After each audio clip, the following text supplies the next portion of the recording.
इस वक्त उत्तराखंड के पहाड़ दग दग कर जल रहे हैं और इन जंगलों में आग बुझाने के लिए सरकार का दावा है कि उनकी ओर से हर एक प्रयास हो रहा है। लेकिन हकीकत क्या है, पक्ष विपक्ष इसको किस तरीके से देख रहा है, इस पर आज हम चर्चा करेंगे और हमारे मेहमान हमारे साथ जुड़ गए हैं। सबसे पहले उनका स्वागत करते हैं। हमारे साथ जुड़ गए हैं संदीप चमोली जी, कांग्रेस के प्रवक्ता हैं, बहुत स्वागत है आपका। कमलेश रमन, भाजपा की प्रवक्ता, हमारे साथ जुड़ गए हैं। कमलेश जी, आपका बहुत स्वागत है।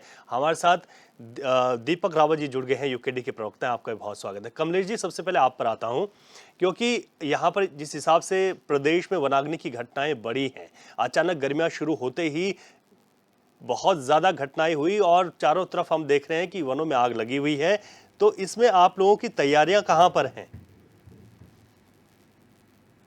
देखिए, बहुत ही चिंता का विषय है और बहुत इतना गंभीर विषय है कि हमारे प्रदेश के जो जंगल हैं, जिस तरीके से आग ने उनको लपेटे में लिया है, उसमें जीव-जंतु, पशु-पक्षी तमाम वो हमारी जो उन जगहों पर रहते हैं, उनको इतनी परेशानियाँ इस वक़्त हो रही है और सरकार इस वक़्त बिल्कुल गंभीरता के साथ में इन सारी चीज़ों से निपटने के लिए तैयार और मुस्तैदी के साथ में लगी है। माननीय मुख्यमंत्री जी तमाम इन सारी चीज़ों की स्वयं मॉनिटरिंग कर रहे हैं, स्वयं देख रहे हैं, स्वयं सब लोगों से बातें कर रहे हैं और उन्होंने तमाम जितनी समितियाँ हैं जिनके द्वारा जंगलों की आग बुझाई जानी चाहिए, तो सबको इसमें शामिल किया है। तो हमारी जो समितियाँ हों, उनको लेकर के ग्राम प्रधानों की और जो हमारे पंचायत के सदस्य हैं, उनकी देख-रेख में कुछ समितियाँ बनाई हैं, जिनकी वजह से अब इस वक़्त आग पे काबू पाना मुझे लगता है बहुत ही जल्द संभव हो जाएगा और तमाम हमारे चाहे युवा मंगल दल हो, चाहे हमारी महिला मंगल दल हो, तमाम सबको लेकर के जो भी वहाँ का आस-पास के नागरिक जो जनमानस रहने वाले हैं, उन लोगों को भी तमाम को इसमें सब में शामिल किया है सरकार ने हम्म। और वो सारे संभव प्रयास किए जा रहे हैं सरकार की तरफ से। तमाम अधिकारी वहाँ जुटे हैं, तमाम हमारे मंत्री से लेके तमाम उस स्थानीय जहाँ के प्रतिनिधि हैं, तमाम जंगलों के आस-पास के सभी लोग लगे हैं। तो मुझे लगता है कि इस पर राजनीति कम होनी चाहिए और सहभागिता का इसमें ज़्यादा हम लोगों को आपस में एक-दूसरे का सहयोग करना चाहिए क्योंकि ये प्रदेश का मामला है और प्रदेश में जब इस तरह की किसी तरह की कोई भी आगजनी हो या कोई भी आपदा जैसी स्थिति आती तो हम सबको मिलकर के उसमें निपटने का काम करना चाहिए, ना कि एक-दूसरे के ऊपर आरोप लगा कर के उन चीज़ों को और बढ़ावा देना चाहिए। तो हमारे जल और जंगल बचाने के लिए तमाम सारी कोशिशें सरकार की तरफ से है, तमाम जो जनमानस की जो सहभागिता है वो भी पूर्ण तरीके से उसमें शामिल है, वो लोग भी लगे हैं। तमाम वो सारी चीज़ें क्योंकि यात्रा सुचारू रूप से अभी हमारी 10 तारीख से शुरू होने वाली है, तो उससे पहले पूरी कोशिश भी सरकार की है इन सारी चीज़ों से निपटने के लिए, जंगलों की आग भी बुझाने के लिए, तमाम इस यात्रा को सुगम करने के लिए भी सरकार बिल्कुल संकल्पबद्ध तरीके से अपना काम कर रही है। तो मुझे लगता है कि इसमें हम सब की एक भागीदारी होनी चाहिए अपने जीव-जंतुओं को और पशु-पक्षियों को बचाने के लिए, इसमें राजनीति नहीं होनी चाहिए, मेरे ठीक है, हिसाब से मुझे लगता है। ठीक है। कौन कर रहा है राजनीति, कमलेश जी?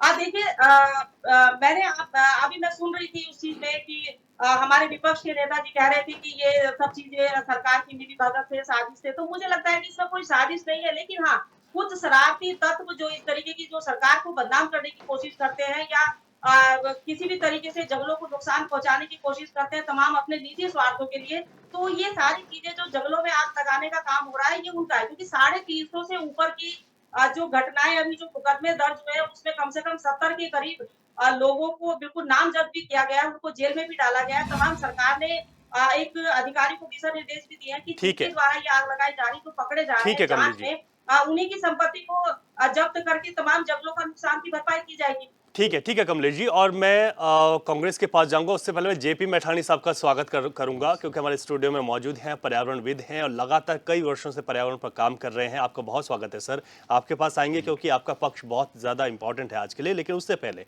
भाजपा की जो बात सुनी, कांग्रेस पे चले जाता हूँ। संदीप चमोली जी, भाजपा ने कहा हमारी तरफ से पूरी तैयारियां हैं, कोई दिक्कत नहीं है। आपको कमी कहाँ पर दिखाई देती है?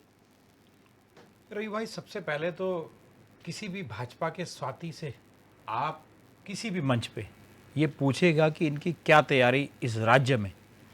रवि भाई, इस राज्य की स्थिति वर्तमान समय में ये है कि आज तक यानी 8 तारीख तक लगभग 5000 घटनाएं पूरे प्रदेश में जंगलों को जलने की हो चुकी है। कहीं कहीं तो ये स्थिति है, आप विश्वास नहीं करेंगे, नैनीताल में तो जो हमारी मनोरा रेंज पड़ती है, उस रेंज का जंगल जो है 100% जंगल जल चुका है। और एक हमारी बलिया खान रेंज जो नैनीताल में पड़ती है, और उस वो रेंजें हैं जो रेंजों में पर्यटक आते हैं, उन रेंजों में लगभग 100% 100% जो है जंगल जल चुके हैं। और अगर आप गढ़वाल मंडल में आएंगे तो वन अग्नि जो है जनपद पौड़ी में, जो कंडोलिया में जो हॉस्टल पड़ता है जंगलों से लगता हुआ, वहां तक उस वन अग्नि की आग पहुंच गई। और जो हॉस्टल के बच्चे थे उन बच्चों को स्थानीय लोगों की मदद से निकाल कर जान बचाने का काम जो है स्थानीय लोगों ने किया। रवि भाई, दुख इस चीज का, इस राज्य में जब भी विपक्ष या कोई अन्य व्यक्ति सरकार से कोई सवाल करता है तो ये कहते हैं कि हम कांग्रेस या कोई अन्य साथी, चाहे वो किसी राजनीतिक दल से ना हो, ये कहते हैं कि वो राजनीति कर रहे हैं। रवि भाई, इनसे सवाल पूछने का अधिकार एक राजनीतिक दल को भी है और एक आम व्यक्ति को भी है, क्योंकि ये प्रदेश में, ये सत्ता में, ये बताएं कि वर्तमान समय में जब पूरा प्रदेश जल रहा है तो इनके जो नेता हैं वो कितना संजीदा इस राज्य के लिए हैं। आप इस चीज़ से समझ सकते हैं। जो तत्कालीन वन मंत्री है, आप उनका जो सार्वजनिक मंच होता है रवि भाई, अगर आग बुझाने के लिए सरकार द्वारा कोई कमेटी बनाई गई या कोई हेल्पलाइन नंबर जारी किया, आप उनका पिछले 10 दिन का कोई भी सोशल साइट चेक करेंगे तो कहीं भी किसी भी माध्यम से माननीय मंत्री द्वारा कोई भी जानकारी स्थानीय लोगों को या प्रदेश के लोगों को नहीं दी गई। जबकि उनके जो फॉलोअर हैं 122 के हैं। किसी भी सबसे तेज माध्यम वर्तमान समय में सोशल मीडिया है, किसी भी चीज को कहीं तक पहुंचाने का सबसे तेज माध्यम रवि भाई। 4 तारीख को इनके द्वारा एक कमेटी बनाई गई जिसमें नोडल अधिकारी नियुक्त किए गए। 4 तारीख को रवि भाई, 4 तारीख तक इस राज्य में लगभग 3500 घटनाएं ऐसी हो गई थी जिससे इस राज्य का जंगल जल चुका था। और रवि भाई, दुख दुर्भाग्य इस चीज का है कि पहाड़ में जो बचे कुचे लोग हैं, जो पहाड़ में बचे कुचे लोग हैं, इनकी लापरवाही के कारण, वो ऐसी घटनाओं के कारण, जो पहाड़ की जो आबो हवा साफ सुथरी मानी जाती थी, उस हवा में वो लोग रज बस नहीं रहे हैं, दम घुट रहा है उनका। और इनके द्वारा किस प्रकार की बातें इस राज्य में भ्रमित करने की बातें फैलाई जा रही हैं। अरे आप काम करिए, जब आपको इतनी स्थिति खराब हो गई कि अब सेना को मोर्चा संभालना पड़ा, आप मानिए ना, आप विफल हो चुके हैं, हर मंच पे विफल हो चुके हैं। पूरे नेशनल मीडिया में रवि भाई हमारे प्रदेश का नाम इसलिए छाया गया है कि राज्य की सरकार जो नाकाम है। रवि भाई, अगर कोई भी घटना इस राज्य में घटती है तो सीधे सीधे उसका सवाल अगर राज्य की सरकार से आप नहीं करेंगे तो क्या विपक्ष से करेंगे? तो इन लोगों को समझाइए धैर्यपूर्वक, विपक्ष की और अन्य लोगों की बात सुनिए और तब जाके आप राजनीति कौन कर रहा है इस बात को तय करिए। ठीक है। दीपक रावत जी, यूकेडी के प्रवक्ता हमारे साथ हैं। दीपक जी, क्योंकि आपने पिछले वर्षों भी देखा है उत्तराखंड में, और ये कोई नया नहीं है कि आग लगी है, लेकिन जिस हिसाब से आग ने विकराल रूप ले लिया, फिर ज्यादा चिंता बढ़ जाती। रवि जी, अगर मैं गलत नहीं हूं तो इस विषय में आप एक बार पहले भी प्रोग्राम कर चुके हैं जी। भारतीय जनता पार्टी के प्रवक्ता यहां पर चिल्ला चिल्ला के कह रहे थे कि हम पूरी आग को रोक देंगे, हम इस प्रदेश को आग से बचा देंगे। और मैंने तब भी कहा था कि 2016 की घटना से सीख लीजिए। 7 से 8 लोगों को हमने गवाया है, वनाग्नि के उसमें उनकी बलि चढ़ी है। तब क्या कह रहे थे भारतीय जनता पार्टी के प्रवक्ता कि उस समय सरकार हमारी नहीं थी, हमारी सरकार 2017 में आई। तब मैंने कहा था आपको सीखना पड़ेगा, सरकार किसी की हो ये विषय नहीं है, विषय ये है कि उससे सरकार, वर्तमान सरकार ने क्या सीखा। 10 दिन बीत चुके हैं उस चर्चा को होने के बाद, आज हम फिर मजबूर हो चुके हैं चर्चा करने के लिए। क्या स्थिति है? इनके वन मंत्री कहां हैं? मैं पूछना चाहूंगा आपके माध्यम से कि वन मंत्री कहां हैं जिनकी जिम्मेदारी बनती है? मुख्यमंत्री कहां है? कहां है वो मुख्यमंत्री इस टाइम? वो स्टार प्रचारक है भारतीय जनता पार्टी के, वो चमक बिखेर रहे हैं पूरे भारत में। और यहां चमक बिखेर रही है अग्नि। रात्रि में अगर आप उठेंगे पहाड़ों में तो आपको दिखेगा कि इस प्रदेश में अग्नि कैसी चमक फैला रही है। ये देखना पड़ेगा, इन एसी के रूम से बाहर निकलना पड़ेगा। इस स्थिति से उभरने के लिए हमने कहा था आप ही के इस चैनल में कि जन सहभागिता पे आप काम करिए जितनी जल्दी हो सके। कहीं ऐसा ना हो कि विकराल रूप धारण कर ले अग्नि। आज क्या हुआ?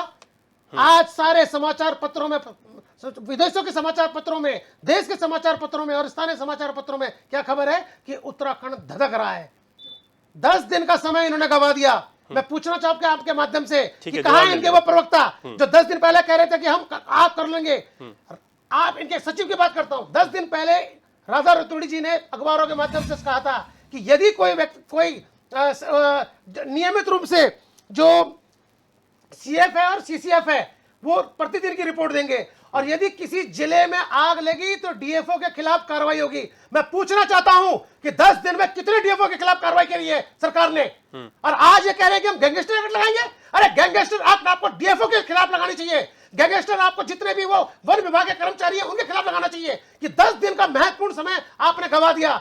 2 दिन पश्चात यहां पर आपकी चारधाम यात्रा शुरू हो रही है और आपने पूरी मशीनरी को कहां लगा रखा है? आग बुझाने के लिए। मैंने उसी समय सचेत किया था कि सचेत हो जाइए, समय बहुत कम है, चारधाम यात्रा शुरू होने वाली पहली है, जितनी जल्दी हो सके इसको कंट्रोल कर लीजिए। लेकिन कुंभकर्ण की नींद में सोए हुई भारतीय जनता पार्टी के नेता और कुंभकर्ण की नींद में सोए हुए भारतीय जनता पार्टी के कार्यकर्ता, ठीक है राहुल जी, ये उस समय यही चिड़िया चला के कह रहे थे हम कंट्रोल कर ठीक है, लेंगे। हम जवाब और ले आज लेंगे। कह रहे हैं कि हमारा सहयोग करिए। ठीक है, तब आपने विपक्ष की बात क्यों नहीं सुनी? ठीक हो गया। ये सवाल सुन लिए हैं कमलेश रमन जी ने, उनसे जवाब लेंगे, लेकिन उससे पहले मैं जेपी मैठाणी साहब आपके पास आना चाहूंगा। आपने सर बहुत लंबे समय से हमने खुद देखा है, मैंने खुद देखा है कि आप पर्यावरण के प्रति सजग रहते हैं, उस पर काफ़ी काम भी आपने किया है और समय समय पर लोगों को आगाह करने की भी आपने कोशिश की है विभिन्न माध्यमों से। मैठाणी साहब, इस वक्त जो उत्तराखंड की स्थिति है उसे आप कहाँ पाते हैं? उसको कंट्रोल करने की जो तैयारियां हैं उनको आप कहाँ पाते हैं? और इस वक्त जो नुकसान हो रहा है उसका क्या आकलन है सर? देखिए, जिस प्रकार से सारे फॉरेस्ट रिजेनरेशन की प्रोसेस साल भर में बरसात में होती है कि जंगल नई सांस लेते हैं, नए बीज जमते हैं और नई पौध उगती है, इसी प्रकार से हर वर्ष 2 फायर सीजन होते हैं। लेकिन अनफॉर्चुनेटली जब से हमारा उत्तराखंड राज्य बना तब से जो भी सरकार रही उन्होंने जंगलों को इस तरह से कल्टीवेट या डेवलप नहीं किया कि उनके लॉन्ग टर्म सस्टेनेबिलिटी की बात की जाए। क्योंकि हम तो ग्रीन बोनस की बात करते थे, जंगल ही नहीं रहेंगे तो ग्रीन बोनस कैसे मिलेगा? अभी जितना पर्यावरण का प्रदूषण जंगलों की आग से उत्तराखंड दे रहा है सारे देश को, वो दिल्ली एनसीआर के आसपास पराली जलाने का 8 से 10 गुना अधिक है। अच्छा। तो यानी क्या हम सारे देश की आबो हवा को, हिमालयन ग्लेशियर्स को संकट में डाल रहे हैं? हम लोग समय पे प्लानिंग नहीं करते और यहाँ वही है कि जब आग लग जाए तब कुआं खोदना है। हाँ। ये विंटर सीजन की जब विंटर का जो फायर सीजन था वो दीपावली के आसपास शुरू होता है जी, जी। और वो नवंबर दिसंबर के लास्ट तक चलता है। उस समय भी अगर फॉरेस्ट के कर्मचारी, सचिव और फॉरेस्ट मिनिस्टर अगर वास्तव में हमारे प्रदेश के जंगलों के लिए चिंतित होते तो पिछले 20 वर्षों में तो यहाँ पे बहुत कुछ परिवर्तन हमको देखने को मिलता। हर डिस्ट्रिक्ट में कुछ डिविजनल फॉरेस्ट ऑफिसर होते हैं, हर डिवीजन होता है, प्रभाग, वन प्रभाग होता है, उस वन प्रभाग के अंदर फॉरेस्ट रेंज होती है, फॉरेस्ट रेंज के अंदर फिर कंपार्टमेंट होते हैं, हर कंपार्टमेंट के बीच में फायर लाइन होती है जिसकी चौड़ाई 8 से 10 फीट होती है। ये 1930 में जब सबसे पहले ब्रिटिशर्स ने, अंग्रेजों ने भारत में वन पंचायत इंस्टीट्यूशन को जन्म दिया, वो सबसे पुराने हमारे इंस्टीट्यूशन थे जो जंगल के रखरखाव और जंगल की आग को बचाने में सहायता करते थे।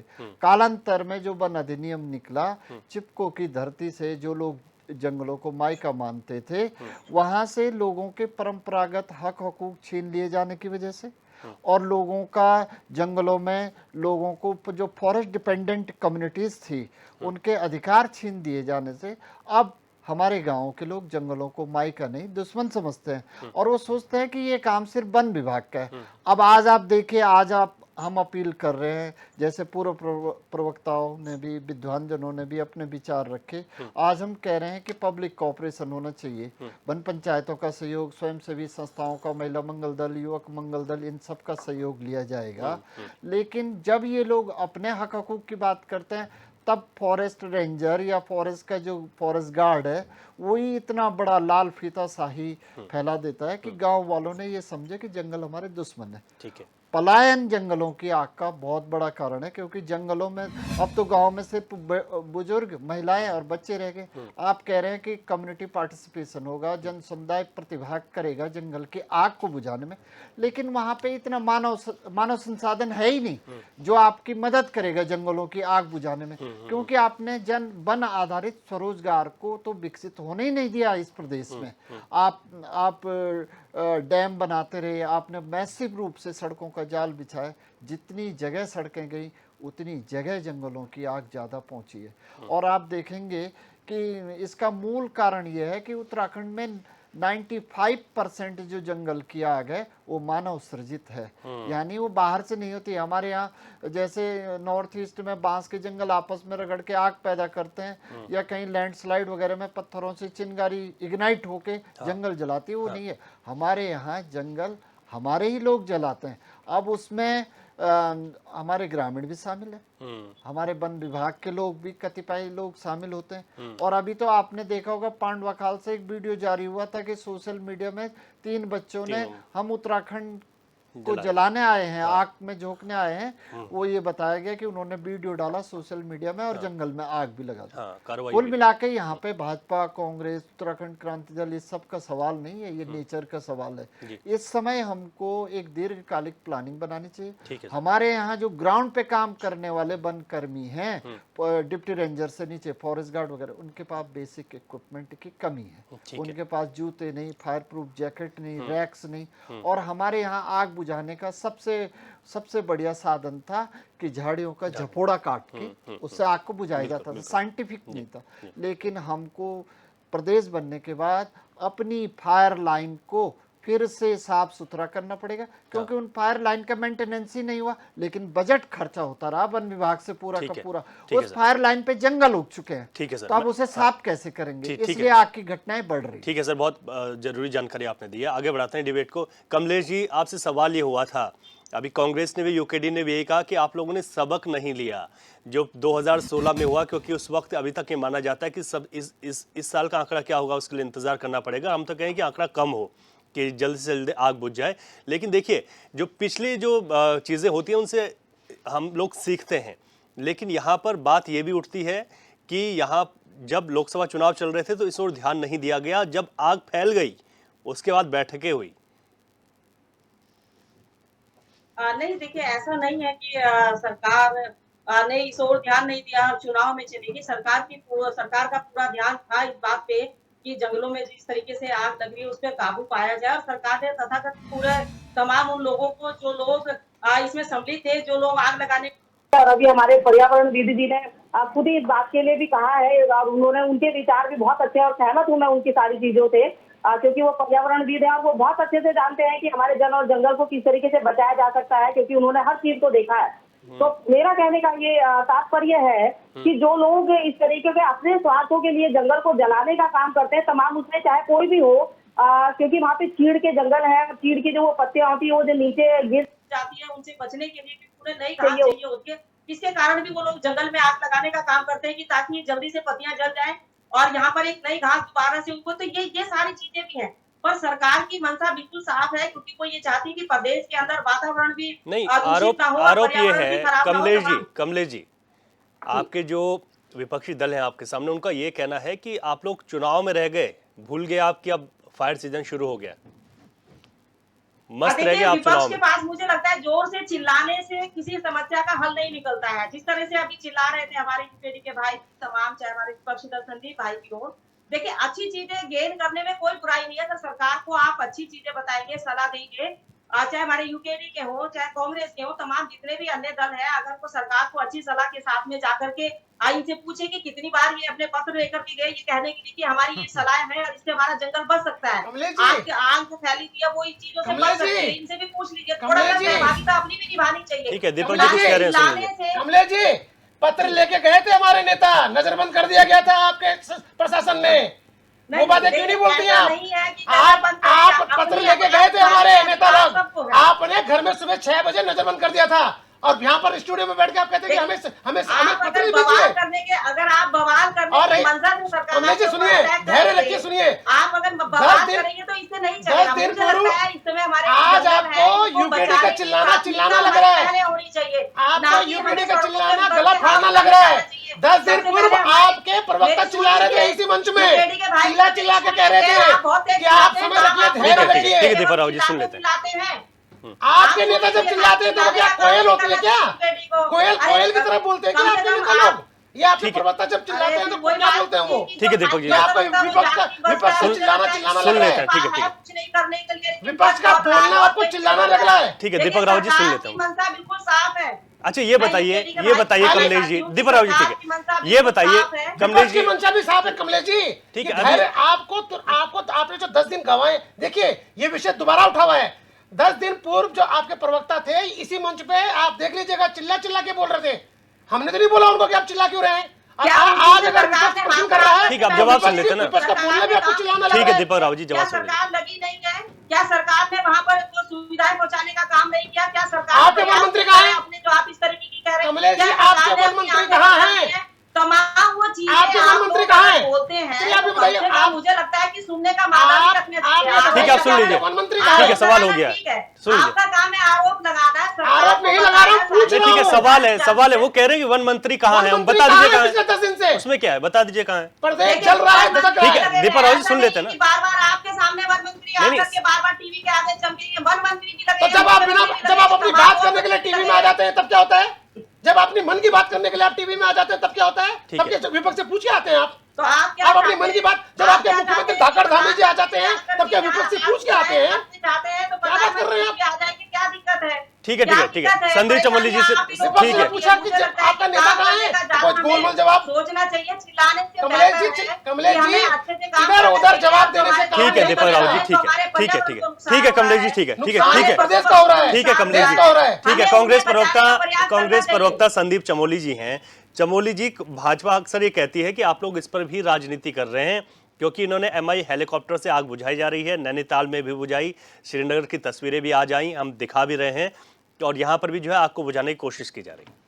रवि भाई, सबसे पहले तो वर्तमान इस प्रदेश की जो हमारे जो जंगल, जो हमारी धड़कन है, जल जंगल जमीन की लड़ाई लड़ते हुए हम लोगों ने राज्य लिया है। हम मुद्दे पे बात करें तो न्याय हित में होगा रवि भाई। ठीक है, रवि जी, जल जंगल जमीन के लिए हम लोगों ने संघर्ष करके ये राज्य लिया है, और हम गिने चुने लोग अब पहाड़ पे बचे हैं।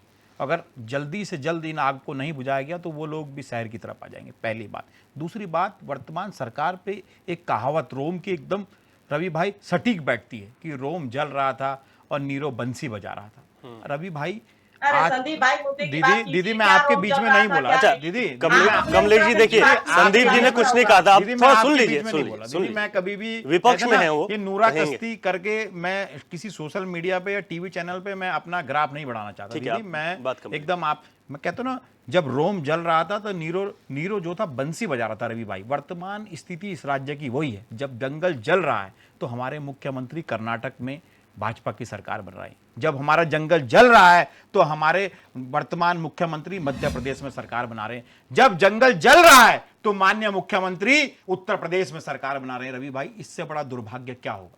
और वर्तमान स्थिति देखिए, मंत्री, मुख्यमंत्री, संतरी, कोई भी आदमी इस पहाड़ पे वापस नहीं गया रवि भाई, क्योंकि जल तो पहाड़ रहा है ना। ये लोग, इन लोगों की मानसिकता आप इससे समझ सकते हैं, क्योंकि ये लोग तो जैसी मंत्री, विधायक, मुख्यमंत्री बने, इन लोगों ने देहरादून में अपने आलीशान बंगले बना लिए, लेकिन जो व्यक्ति पहाड़ पे रह रहा है उस व्यक्ति के लिए लोग कुछ नहीं कर रहे हैं। आज भी अगर आप पुष्कर सिंह धामी जी को 6 दिन की पूरी उनकी 6 दिन की कार्यप्रणाली देखेंगे तो कि 6 की 6 कार्यप्रणाली की 6 के 6 दिन वो भाजपा के लिए अन्य प्रदेशों में वोट मांगने का काम करे थे रवि भाई। तब दुख होता है, तब दुख होता है जब ये राज्य सीने पे गोली खा के लिया गया है। और किस लिए लिया गया था? कि पहाड़ पे लोग सुरक्षित रहें। हमारे पराणु जो हमारे बड़े भाई हैं, उनकी बात मैं एकदम माथे पे रखता हूं। हम लोगों से जंगल के अधिकार छीने गए, और जंगल का अधिकार हमसे छीनकर फॉरेस्ट को देने का काम किया गया। अरे फॉरेस्ट को रखरखाव करते, हम लोगों को ही वन पंचायतों को अधिकार देते। हम वो लोग हैं, जब इस राज्य में कोई व्यवस्था नहीं थी तो हमारी माताओं बहनों ने इन पेड़ों को पकड़ के, रवि भाई, इन पेड़ों को पकड़कर, चिपको आंदोलन इसकी प्रामाणिकता है, इस पेड़ों को पकड़कर इस राज्य को बचाने का काम किया है। ठीक है, आपने क्या किया? हमसे घास काटने तक का अधिकार इस क्षेत्र से छीन लिया। लेकिन रवि भाई, मानिए कि इन लोगों की विफलता है। इन पे कोई भी ऐसा प्लान नहीं है जिससे इस राज्य की वन अग्नि से बच सके। और इसका दुर्भाग्य से आप नाप सकते हैं कि ये घटनाएं जो हैं, पिछले वर्ष के ज्यादा अधिक घटनाएं हो रही हैं। आज ये नौबत आ चुकी कि अब तक 4 से 5 लोग वन अग्नि से मर चुके हैं ठीक और है। अब आग पहाड़ों पर स्थानीय लोगों के घर तक पहुंच ठीक चुकी है, लेकिन जो इसकी जिम्मेदार सरकार है। मुख्यमंत्री जो बैठकें कर रहे हैं वर्चुअली, ठीक है, वो स्टार प्रचारक के तौर पर है, लेकिन वहां से वर्चुअल जुड़ रहे हैं ना। अब हमने अभी कार्यवाहक डीजीपी को सुना, उन्होंने कहा कि तमाम जो चाहे गैंगस्टर एक्ट ही क्यों ना उसके अनुसार भी कार्रवाई की जाएगी। इसे किस तरीके से देखते हैं आप? ये रवि भाई, वर्चुअल इस राज्य की आग बुझाने का काम पुष्कर सिंह धामी कभी नहीं कर सकते। वर्चुअल दिशा निर्देश देने का जो आप पूरी कार्यशैली को समझिए पुष्कर सिंह धामी के, आपने गैंगस्टर एक्ट का एक सुबोका फोड़ दिया। अरे पहले आप उन लोगों को चिन्हित तो करिए, उनको पकड़िए तो सही। किस राज्य में किस तरह की बातें आप लोग करना चाहते हैं? रवि भाई, इनको कहिए स्पष्ट रूप से, ये हवाई बातें छोड़िए, अन्य प्रदेशों के हेलीकॉप्टर के भ्रमण छोड़िए, इस राज्य में आइए, इस राज्य को बचाइए। ठीक है, राज्य जो है लगभग 65 से 70% जिस राज्य का भूभाग वनों से ढका हुआ हो, हम पूरे भारतवर्ष को ऑक्सीजन देने का काम कर रहे हो। अरे हमारे लोग ही पहाड़ों पे रवि भाई ऑक्सीजन के लिए तरस गए हैं, फेफड़े हमारे लोगों के संक्रमित हो गए हैं, लेकिन इन लोगों को समझ नहीं आ रही है। ठीक है चमोली जी, मैठाणी जी, अब क्योंकि इस वक्त अगर देखें तो स्थितियां बिल्कुल भी काबू में नहीं है, हालांकि सरकार का दावा है कि उनकी तरफ से पूरी कोशिशें की जा रही हैं। सर, सुझाव क्या होने चाहिए जब इस तरीके की स्थितियां बन जाती हैं? तो अब कैसे, क्या इनसे पार पाया जा सकता है? क्या काबू होगा इन पर? क्योंकि जैसे अगर हम आज मैदानी जिलों की बात करें, हरिद्वार में डीएम ने एक आदेश निकाला, उन्होंने कहा कि यहाँ पर जो पराली है, ये तमाम चीज़ें, इनको बिल्कुल ना जलाया जाए, इस पर रोक लगा दी गई है।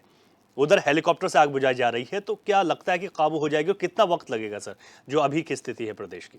देखिए, अभी तो जो जंगल की आग को बुझाने के काम के लिए हम अगर माने तो हम इंद्रदेव पे निर्भर हैं, क्योंकि एमआई हेलीकॉप्टर और ये अन्य हेलीकॉप्टर से लगभग 1100-1200 हेक्टेयर रिजर्व फॉरेस्ट लैंड के जंगल जले हैं। रिजर्व फॉरेस्ट के अलावा सामुदायिक फॉरेस्ट का भी एक हिस्सा होता है, वन पंचायत के जंगलों का भी एक हिस्सा होता है। उसके कोई सैटेलाइट डाटा हमारे पास नहीं है, लेकिन दुर्भाग्यपूर्ण स्थिति ये है, Indian institute of remote sensing, Wadia institute of Himalayan geology, forest survey of India और एफआरआई जैसे नामी संस्थान हमारे प्रदेश में हैं।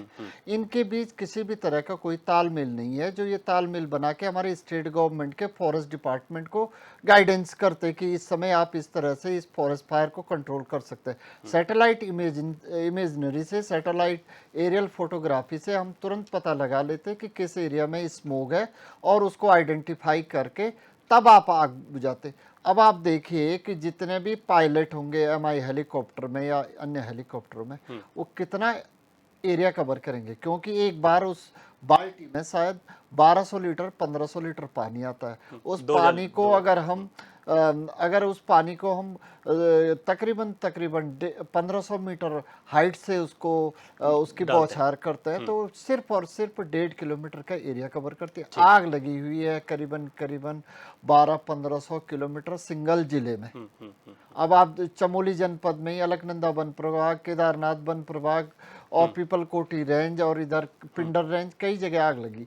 समय ये है कि अभी हमारे पास एक तरह से फॉरेस्ट फायर को कंट्रोल करने के लिए अभी त्वरित यही मदद हो सकती है कि हर जगह वन पंचायतों की बैठकें की जाए, और जो हमारे अफसर साहब लोग हैं, दिलाराम बाजार में वन विभाग का इतना बड़ा ऑफिस है, यहाँ तो किसी को बैठना ही नहीं चाहिए, इनको सारे फॉरेस्ट डिवीजन में चले जाना चाहिए, वहां बैठ के वो काम करे। वहां से भी तो वो मोबाइल से और इससे काम कर सकते हैं, ऐसा तो कुछ है नहीं कि वहां बैठ के वो काम नहीं कर पाएंगे। इस समय तो अलार्मिंग सिचुएशन, इमरजेंसी है, तो मशीनरी को पहाड़ में होना चाहिए। वन विभाग के कर्मियों को और ग्रामीणों के बीच, स्वयंसेवी संस्थाओं के बीच, सभी लाइन डिपार्टमेंट को हर काम छोड़ के इस समय सबसे प्रायोरिटी है आपके जंगलों को बचाना, जिसको देखने के लिए तीर्थाटन और पर्यटन होता है। और जब यही नहीं रहेगा तो फिर तो आपके रिसोर्सेज सारे जल फूक जाएंगे, फिर आपके पास तो संसाधन कुछ है ही नहीं, ग्रीन बोनस भी नहीं मिलेगा आपको।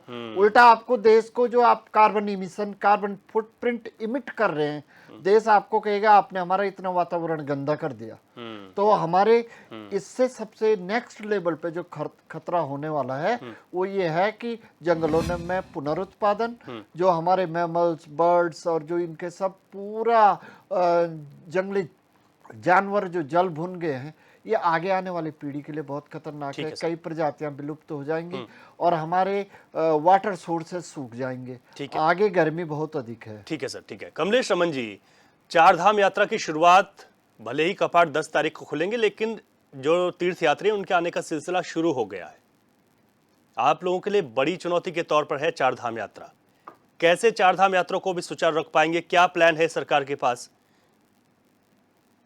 निसंदेह बिल्कुल चुनौती है इस चीज की, क्योंकि हमारे जंगल जल रहे हैं, हमारे तमाम पशु पक्षी वो परेशान है, तमाम जो वहाँ के स्थानीय निवासी हैं वो लोग परेशान हैं।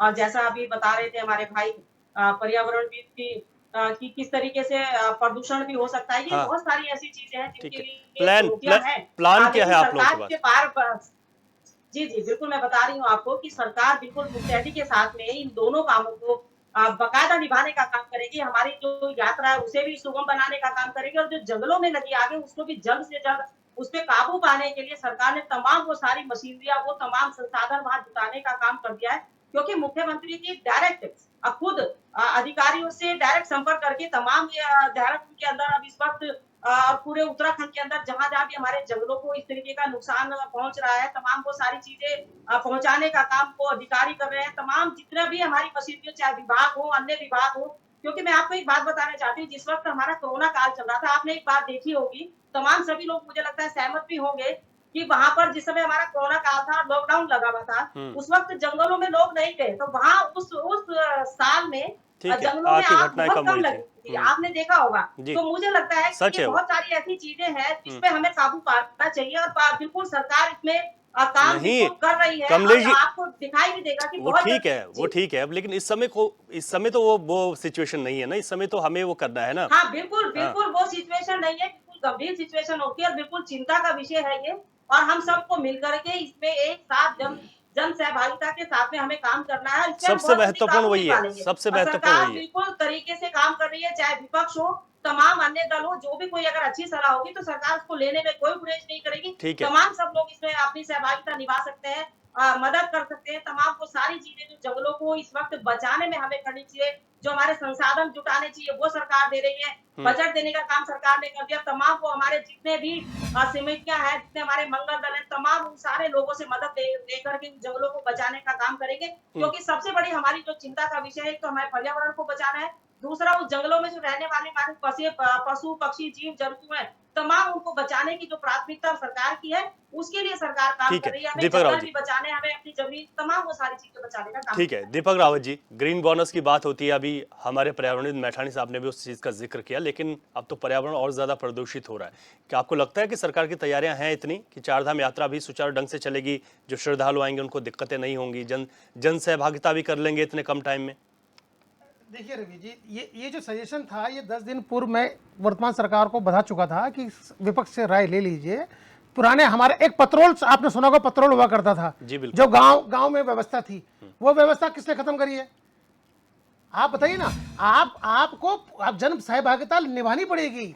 इतना इतना इतना वो जो वन विभाग है उसके पास कर्मचारी नहीं है कि वो सबको अगर झोंक दे तो तब जाके ये जो वनाग्नि है ये रुक जाए। आपको जन सहभागिता लेनी पड़ेगी, लेकिन जन सहभागिता लेने के लिए आपको क्या करना पड़ेगा?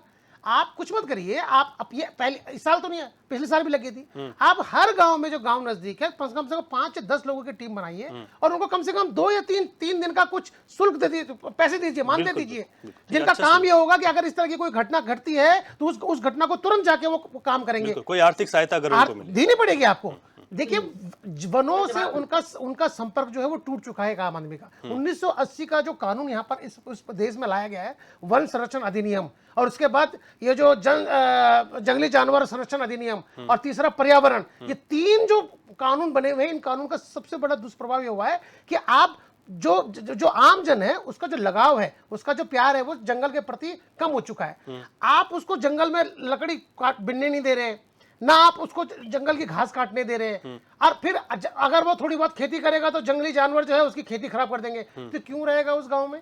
क्या एक अच्छा स्वच्छ और अच्छा सफल जीवन जीने का अधिकारी पहाड़ का व्यक्ति नहीं है? वो जरा सा भी आर्थिक रूप से सक्षम होगा, वो तुरंत नीचे उतर के मैदानी जिलों में आएगा। ठीक है, वहां पर रहने के लिए आपको व्यवस्थाएं बनानी पड़ेंगी बहुत से, लेकिन अभी तो यह है कि जितनी जल्दी हो सके सहभागिता के रूप में टीमें बनाइए, और जितनी जल्दी हो सके अगर विपक्ष का भी आपको सहयोग चाहिए तो हम पूर्णतः देने के लिए तैयार हैं, लेकिन इसको तुरंत से तुरंत इस वनाग्नि को। संदीप चमोली जी, दीपक भाई की बात का जवाब देना चाहूंगी। दे दीजिए जल्दी। हाँ जी, अभी दीपक भाई ने बहुत अच्छी बात करी है और मैं इस बात में थोड़ा सा बताना चाहती हूँ कि माननीय मुख्यमंत्री जी ने तमाम जो लोग सहभागिता निभा रहे हैं उनको प्रोत्साहन राशि भी दी है और पहले ही दे दी थी 10 दिन पहले की जो आप बात करें पहले भी दी और अभी भी इस वक्त भी जो हमारे मंगल दल से लेके तमाम जो लोग वहां पर मदद कर रहे हैं उन सबको बजट प्रोवाइड करा दिया गया है और जो बच रहे हैं जो कर रहे हैं नहीं, जो सहभागिता बजट निभा रहे हैं, बजट तमाम जिला लोगों अधिकारियों को टीम के प्रोवाइड अनुसार कराया दिया गया जाए। है कमलेश जी, बजट जिला नहीं अधिकारियों नहीं बिल्कुल उनको भी दिया जा रहा है जो हमारे आज ही तो बजट मंगल सबको दल है महिला मंगल दल है समिति है सबको दिया जा रहा है जी। चलिए ठीक है। सर संदीप दीपक भाई की बात का मैंने ये जवाब दिया है कि ये किया गया है। ठीक है, संदीप चमोली जी, आपको ऐसा क्यों लगता है कि कांग्रेस की सरकार होती तो ज्यादा काम कर लेती आग बुझाने में, ये बीजेपी वाले कर नहीं पा रहे हैं, ऐसा क्यों लगता है आपको? रवि भाई, भाजपा जब भी हताश होती है, आप इनकी पूरी कार्यशैली को समझने का प्रयास करिए किसी भी मुद्दे पे, तो ये सबसे पहले जो शब्द अपने मुखमंडल से निकालती है तो वो जन सहभागिता की बात करती है। रवि भाई, जन सहभागिता की बात आप करिए, वो अति आवश्यक है, क्योंकि देहरादून में जो इनका दिलाराम में वन मुख्यालय है, उस मुख्यालय में बैठ के आप चमोली के जो दूरस्थ गांव हैं, देवाल, आप पिंडर नदी की जो पूरी वर्णमाला है, उस नदी की आग को आप बुझाने का काम, जो जंगल वहाँ पिंडर में धधक रहे हैं, आप लोहाजंग, मुंदोली, हिमनी, घेस, बदान, चारों तरफ जो जंगलों में आग है, उसको देहरादून में बैठ के नहीं बुझा सकते। रवि भाई, मैं अपनी बड़ी बहन प्रवक्ता साथी, मुझसे काफ़ी सीनियर राजनीति में है, ये एक ऐसे अफसर का नाम बताए। आप तो साथ ही रहे हैं। नहीं, बड़ी बहन रही, सहयोगी, मैं इनसे बहुत कुछ सीखा हूँ। आप एक ऐसे अफसर का नाम मुझे बता दीजिए जिसके लापरवाही के लिए वन विभाग ने उस पर कार्रवाई की हो। ठीक है, आप एचएनएन के मंच पे कह दीजिए कि हमारे लापरवाही के लिए, रवि भाई, अगर आग कहीं लगी है, किसी ने लगाई है, लेकिन किसी के द्वारा लापरवाही तो हुई है ना। जब आपको पता है फायर का समय चल रहा है, आग लग रही है जंगलों में, एक भी ऐसे अधिकारी, डीएफओ, एक भी ऐसे अधिकारी जिसकी जिम्मेदारी तय हो आग लगने की, आप कह दीजिए कि हमने उस व्यक्ति पे कार्रवाई करने का काम माननीय मुख्यमंत्री ने या वन मंत्री ने किया है। ठीक है, एक बार आप इस बात को सार्वजनिक कर दीजिए। आप बार बार ये कह रहे हैं कि लोग कोरोना में कम थे, वहाँ जो है आग इसलिए लग गई कि लोग नहीं थे। आप सीधे सीधे ये कहिए कि भाई जो पहाड़ पे आदमी रह रहा है वो जंगल में आग लगा रहा है, तो भैया आग लगा रहा है तो जिन लोगों की आग न लगने की जिम्मेदारी है, ऐसा व्यक्ति कौन है? क्या आप जो भारी भरकम वेतन रेंजर्सों को और सीएफओ को दे रहे हैं, क्या उनकी जिम्मेदारी नहीं बनती है? अगर बनती है तो रवि भाई उन पे कार्रवाई हो। ठीक है, जवाब ले लेते हैं जी। कमलेश जी बताइए। मैं जवाब देना चाहती हूँ। संदीप भाई ने बहुत अच्छा टॉपिक बीच में लाए कि कौन से अधिकारी। देखिए कल ही की बात है, राधा रतूड़ी जी ने जो वहां पर डीएफओ थे उनको तुरंत देहरादून में अटैच किया और उन्होंने चिन्हित भी किया है जिन लोगों की लापरवाही से, जिनकी रेंज में जंगलों में आग लग रही है, आग नहीं बुझ पा रही है, उनको भी चिन्हित किया है। बाकायदा संदीप भाई की उस बात पर गौर किया है, जो अभी उन्होंने बोला कि उनको क्या सजा मिलेगी, तमाम वो सारी चीजें हैं, चिन्हित किया जा रहा है। लेकिन इस वक्त जो हमारी प्राथमिकता है वो जंगलों को बचाने की है संदीप भाई, और जो अधिकारी इस तरह में लापरवाही कर रहे हैं उन सबको चिन्हित भी किया जा रहा है। और अभी कम से कम 4 से 5 लोगों को देहरादून अटैच कर दिया गया उनकी लापरवाही की वजह से। अभी आप देख लीजिएगा, आपको पता लग जाएगा कि कितने अधिकारियों पर हो सकता है आने वाले समय तो में। मुख्यमंत्री जी से कहिए एमपी में सरकार न बनाए, इस राज्य की आग बुझाएं। अच्छा, कांग्रेस को ये भी दिक्कत है, बिल्कुल सुनिए। बिल्कुल अच्छा, ठीक है। इस टाइम नीरो की भूमिका में है पुष्कर सिंह धामी।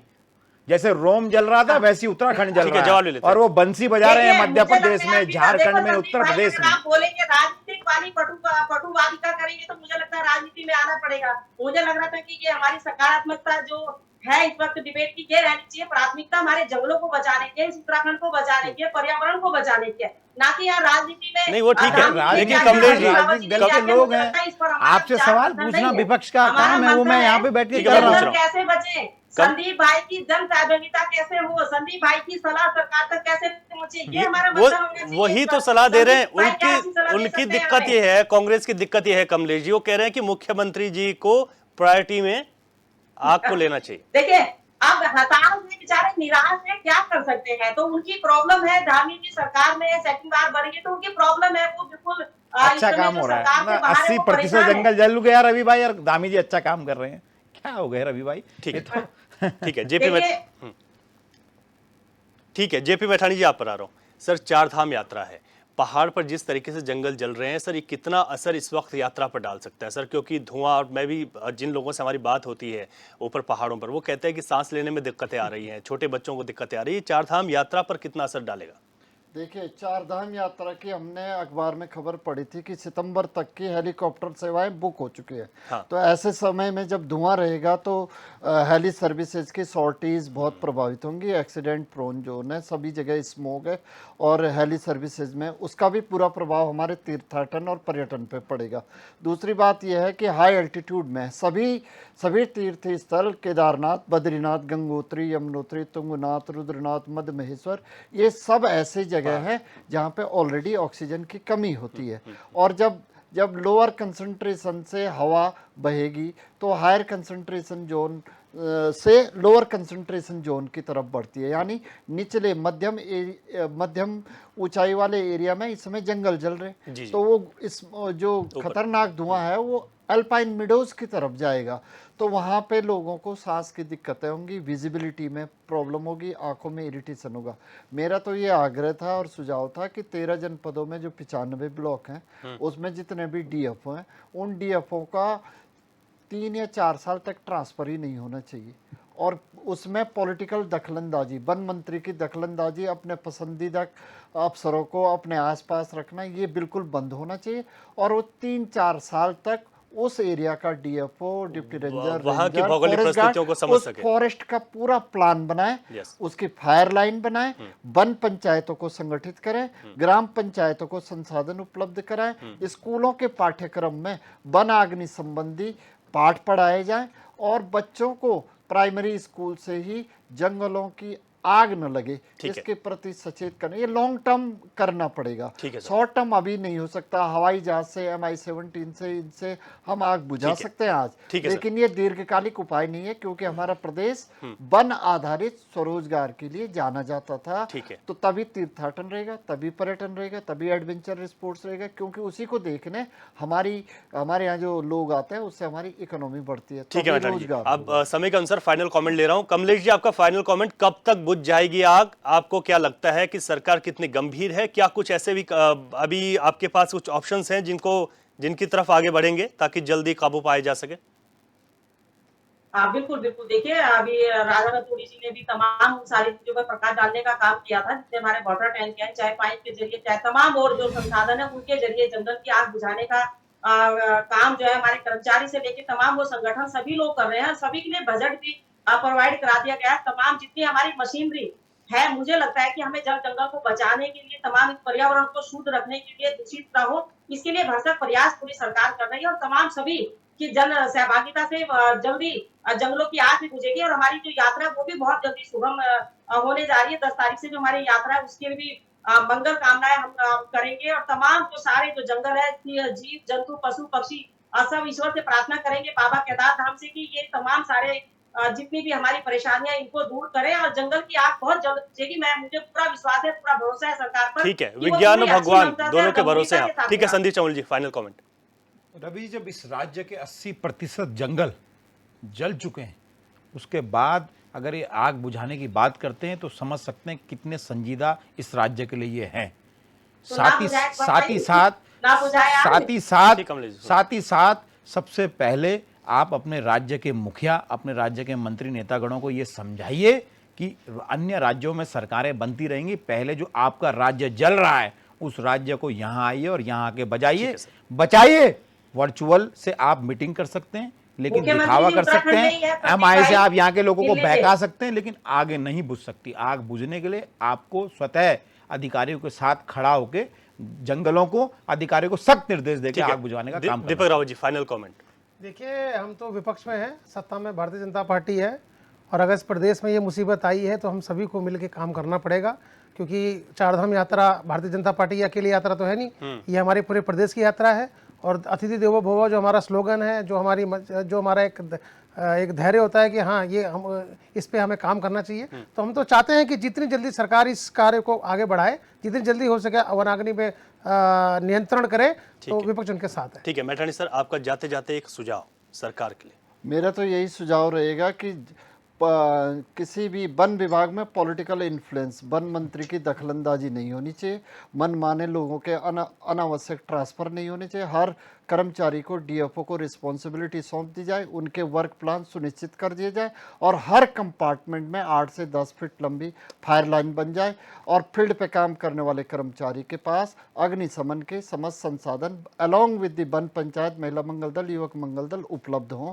यही जंगल को बचाएंगे, बाकी कोई और, क्योंकि हम सबका प्रयास रहेगा। और इस समय राजनीति को भूलकर भाजपा, यूकेडी, कांग्रेस सबको कंधे से कंधा मिलाकर साथ मिलकर प्रदेश के लिए काम करने की जरूरत है, हिमालय के लिए, पृथ्वी के लिए काम करने की जरूरत है। ठीक है सर। जेपी मैठानी जी, संदीप चमोली जी, दीपक रावत जी और कमलेश रमन जी, आप लोगों ने चर्चा में भाग लिया, आप सभी का बहुत बहुत शुक्रिया।